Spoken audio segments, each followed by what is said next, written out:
Hello friend, welcome to के biology classes. आज हम डिस्कस करेंगे सेल बायोलॉजी से रिलेटेड कुछ इम्पोर्टेंट क्वेश्चंस के बारे में।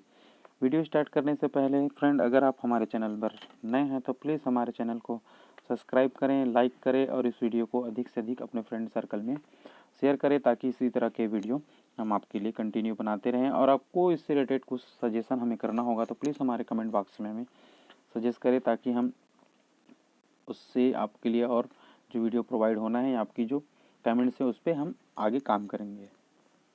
चलिए फ्रेंड, वीडियो स्टार्ट करते हैं। आज का हमारा टॉपिक रहेगा CSIR नेट 2020 में जो एग्ज़ाम होने वाले हैं उसके 2 नंबर वाले क्वेश्चन पे हम डिस्कस करेंगे। जो टॉपिक रहेगा सेल बायोलॉजी से रिलेटेड है ना। पहला क्वेश्चन देखते हैं, glycosylation of protein occur in. Protein की जो ग्लाइकोसाइलेशंस होती हैं वो कहाँ होती हैं, ऐसा करके पूछा जा रहा है ना। तो प्रोटीन की जो ग्लाइकोसाइलेशंस की जो प्रोसेस होती हैं वो एंडोप्लाज्मिक रेटिकुलम में होता है। इसमें क्या होता है, जब प्रोटीन की शॉर्टिंग होती है, ये कोई मान लीजिए कोई प्रोटीन्स हैं, जब प्रोटीन की शॉर्टिंग होती है या उसके स्ट्रक्चर्स में कुछ मॉडिफिकेशन होना होता है या प्रोटीन जब कंप्लीट बनना होता है तो बहुत सारे प्रोसेस से होकर गुजरना होता है। उसमें से एक प्रोसेस है ग्लाइकोसाइलेशन। जो प्रोटीन की एंडिंग एरिया होता है उसमें ग्लाइकोसाइलेशन होता है और कहाँ होता है, एंडोप्लाज्मिक रेटिकुलम के ल्यूमेन में होता है। इसलिए इसका सही ऑप्शन होगा एंडोप्लाज्मिक रेटिकुलम। ठीक है।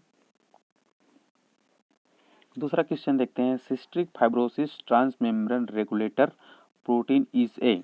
तो इसमें पूछा जा रहा है कि ये जो प्रोसेस होता है, ये जो प्रोसेस किसके रेगुलेशन के लिए या ट्रांसपोर्ट के लिए होता है, ऐसा करके पूछा जा रहा है। तो सबसे पहले बता दूं फ्रेंड, ये जो CFTR एक प्रकार का AB ट्रांसपोर्ट होता है जो कि पेसिव ट्रांसपोर्ट होता है ना। तो इसके थ्रू जो होता है वो ऑप्शंस में दिया हुआ है। पहला तो दिया हुआ है sodium transport, calcium anti transport, chloride transport और लास्ट दिया है पोटेशियम ट्रांसपोर्ट। ठीक है, तो इसमें सही ऑप्शन क्या होगा, क्लोराइड ट्रांसपोर्ट। इस प्रोसेस के थ्रू हमने पहले ही कहा है कि ये जो है एक प्रकार का AB ट्रांसपोर्ट होता है ना, या ट्रांसपोर्टर है। तो इसके थ्रू क्या होता है, एल्वियोलाई या और बहुत सारे मेम्ब्रेन्स होते हैं, उसमें क्या होते हैं, एल्वियोलाई एक एग्जांपल ले लेते हैं। एल्वियोलाई में क्लोराइड को अंदर ट्रांसपोर्ट करते हैं, पेसिवली ट्रांसपोर्ट करते हैं। कौन, क्लोराइड का। इसलिए ऑप्शन थर्ड जो है सही होगा।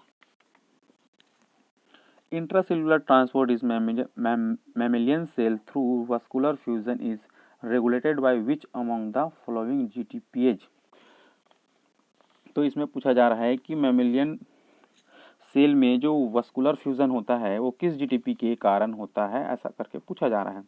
तो आपके ऑप्शंस हैं first row protein, rain protein, rape protein और रॉस प्रोटीन करके। ठीक है, ये चारों प्रोटीन जो है अलग अलग जगह काम करते हैं, चारों का ही एक अलग इम्पोर्टेंस है। लेकिन हमें पूछा गया वस्कुलर फ्यूज़न के बारे में पूछा गया। तो वस्कुलर फ्यूज़न में जो इम्पोर्टेंट रोल प्ले करते हैं वो है रैप प्रोटीन। चलो थोड़ा सा एग्जांपल देखते हैं। ये हो गया आउटर मेम्ब्रेन और ये हो गया इनर मेम्ब्रेन। तो आउटर मेम्ब्रेन के पास जो है, यहाँ पास रैप प्रोटीन जो है प्रेजेंट होता है। जैसे ही इसको फ्यूज़न करना होता है, रैप प्रोटीन जो है GTP फॉर्म में एक्टिवेट रहता है, ATP फॉर्म में एक्टिवेट रहेगा। और जैसे ये फ्यूज़न होगा उसके बाद इनर मेम्ब्रेन में इसको फ्यूज़ करा देगा, वो जो है ADP फॉर्म में बाहर हो जाएगा। तो वस्कुलर फ्यूज़न वाली जब भी बात आएगी है ना, वस्कुलर फ्यूज़न से रिलेटेड कुछ बात आएगी तो आप याद रखना रेप प्रोटीन जो है इंपॉर्टेंट रोल प्ले करता है। विच of the following is not found inside the eukaryotic nucleus. ठीक है, बहुत ही इजी क्वेश्चन इसमें दिया गया है। यूकैरियोटिक न्यूक्लियस में के अंदर क्या नहीं पाया जाता करके पूछा जाता है। ये हो गया आपका न्यूक्लियस के अंदर क्या पाया जाता है, न्यूक्लियस पाया जाता है। केजल बॉडी भी प्रेजेंट होता है, केजल बॉडी के साथ PML बॉडी ये भी यहाँ प्रेजेंट होता है। तो प्रेजेंट क्या नहीं होता, सेंट्रियोसोम जो है न्यूक्लियस के अंदर नहीं पाया जाता क्योंकि ये न्यूक्लियस के बाहर प्रेजेंट होता है। तो इसका सही ऑप्शन क्या हो जाएगा, option number 4। Which of the flowing lipid conjugate from A component of bacterial plasma membrane. तो बैक्टीरिया के जो प्लाज्मा मेम्ब्रेन में है कौन सा प्रोटीन जो है इससे जुड़ा रहता है करके पूछा जा रहा है। ठीक है, तो सबसे पहले देखते हैं ऑप्शन फर्स्ट, कार्डियोलिपिड, स्प्रिंगोलिपिड, फास्फोलिपिड या फास्फोटिडिल क्लोराइड या गैग्लियोसाइड। तो ये सारे तीनों जो ये दिए हैं, स्प्रिंगोमाइसिन, फास्फोलिपिड या लिपिड, ये सारे eukaryotic cells, eukaryotic plasma membrane में प्रेजेंट होते हैं। और बैक्टीरिया क्या है, प्रोकैरियोटिक है, तो प्रोकैरियोटिक में कार्डियोलिपिड प्रेजेंट होता है। तो ऑप्शन नंबर फर्स्ट सही होगा, ऑप्शन नंबर फर्स्ट जो है सही होगा। अगला क्वेश्चन देखते हैं, satellite DNA are not typically found within which of the following parts of chromosome. तो इसमें पूछा जा रहा है कि सैटेलाइट डीएनए जो है किसमें प्रेजेंट नहीं होता करके। Option first, heterochromatin, euchromatin, telomere, centromere. तो सही ऑप्शन क्या होगा, सॉरी एक मिनट, थोड़ा सा मिस्टेक हो गया। तो सही ऑप्शंस क्या होंगे, सही ऑप्शंस होंगे यूक्रोमेटिन। सैटेलाइट डीएनए जो है इसमें प्रेजेंट नहीं होगा। ठीक है, अगला क्वेश्चन देखते हैं, mutation of endosome in a living cell of strictly depend. अगर लिविंग मतलब जीवित इंडोसोम जो है, अगर उसमें म्यूटेशन होना होगा या होगा तो वो किस कारण से होगा या किसके ऊपर डिपेंड करेगा, ऐसा क्वेश्चन का बोल रहा है ना। तो ऑप्शंस देखते हैं, appear of specially glycolipid on the membrane, first option. ठीक है, तो ये ऑप्शन तो नहीं होंगे। Appearance of specific phospholipid on the membrane, ये सही है, लेकिन नीचे दो और ऑप्शन है उसको भी देख लेते हैं एक बार। एसिडिफिकेशन ऑफ एक्वस कंपाउंड का कंपार्टमेंट, ये तो बिल्कुल गलत है ना। उसके बाद अगला ऑप्शन है kinetic of ligand reported injunction of surface, ये तो बिल्कुल भी दूर दूर से इससे रिलेटेड है ही नहीं। तो जो इंडोसोम के लिविंग सेल के जो मेम्ब्रेन्स होते हैं ना, लिविंग सेल्स में इंडोसोम जो होता है उसमें म्यूटेशन होने का जो मेन रीज़न होता है phospholipid, appear of specific phospholipid in on membrane में ये हो गया इंडोसोम की जो मेम्ब्रेन है ना, उसमें फास्फोलिपिड का अगर जमावड़ हो जाता है या एकत्रित हो जाता है तो उसमें म्यूटेशन के खतरे होते हैं। तो इसका सही ऑप्शन क्या होंगे, ऑप्शन नंबर बी। अगला क्वेश्चन देखते हैं, asymmetry of biological membrane is regulated by, मतलब सम्मित, ये कोई स्तर है ना, इसको रेगुलेट करने के लिए, इस स्तर को रेगुलेट करने के लिए कुछ प्रोटीन्स प्रेजेंट होते हैं मेम्ब्रेन में जो इस मेम्ब्रेन को रेगुलेट करके रहते हैं। तो वो प्रोटीन्स क्या हैं, फ्लॉप।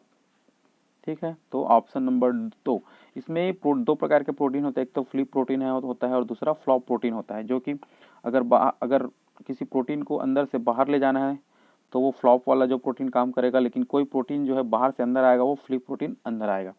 तो सिमेट्रिकली का जो बायोलॉजिकल का मेम्ब्रेन को रेगुलेट करता है सिमेट्रिकली को, वो फ्लिप प्रोटीन है। ठीक है, चलो अगला क्वेश्चन देखते हैं, सिग्नल रिकॉग्निनाइट पार्टिकल कंसिस्ट ऑफ।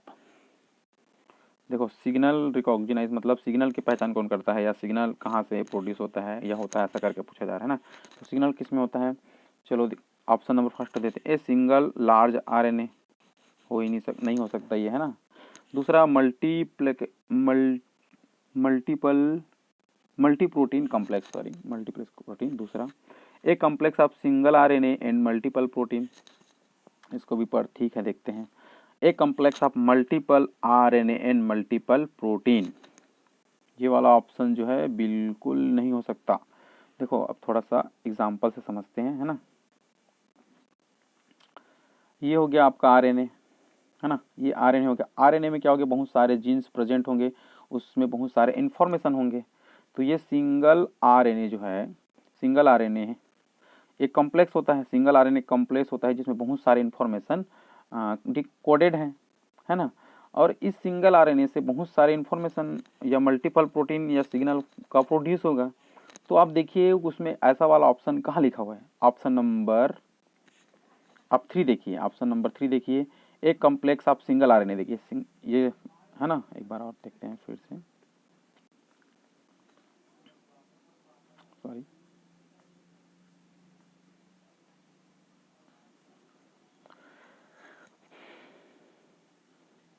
ठीक है, आप देखते हैं, ये हो गया आरएनए, है ना। अब आरएनए में क्या हो गया, बहुत सारे प्रोटीन्स, जीन्स होंगे या प्रोटीन्स होंगे, है ना। इस सिंगल आरएनए का क्या हो गया, एक कम्प्लेक्स हो गया, है नहीं, कम्प्लेक्स हो गया, इस कम्प्लेक्स में बहुत सारे जीन्स होंगे, प्रोटीन्स होंगे, जिसका आगे सिंथेसिस होगा, है नहीं। ठीक है, तो ये ऐसा वाला ऑप्शन आपको कहाँ दिखाई दे रहा है, आप देखिए खुद। ऑप्शन नंबर 3 एक बार पढ़ते हैं, a complex, a complex, a complex, और sorry, a complex of single RNA, देखिए सिंगल आरएनए है, एंड मल्टीपल प्रोटीन, जिसमें से बहुत मल्टीपल प्रोटीन जो है प्रोड्यूस हो रहे हैं या सिंथेसिस होगा, तो ऑप्शन नंबर 3 या सी जो है करेक्ट होगा। Which of the following amino acid of membrane protein are most likely to buried in the interior of protein structure?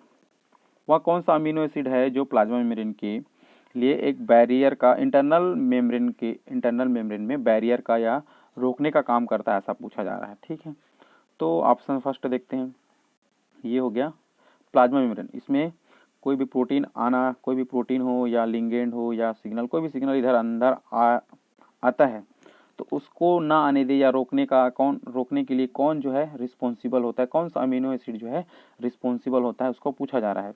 तो इसके लिए देखते हैं, aspartic acid and phenyl aniline, ये नहीं है ना। दूसरा देखते हैं, आइसोल्यूसिन एंड ग्लूटामिक एसिड, ये भी नहीं है। Aspartic acid and glutamic acid, ये भी नहीं है। मेथियोनिन एंड फिनिल एनालिन, ये वाला जो प्रोटीन है या अमीनो एसिड जो है, amino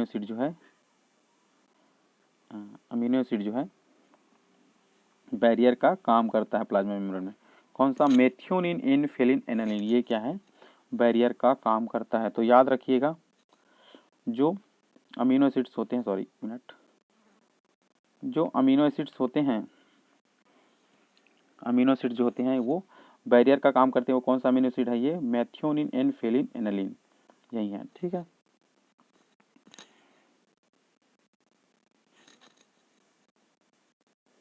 thank you friend watching this video.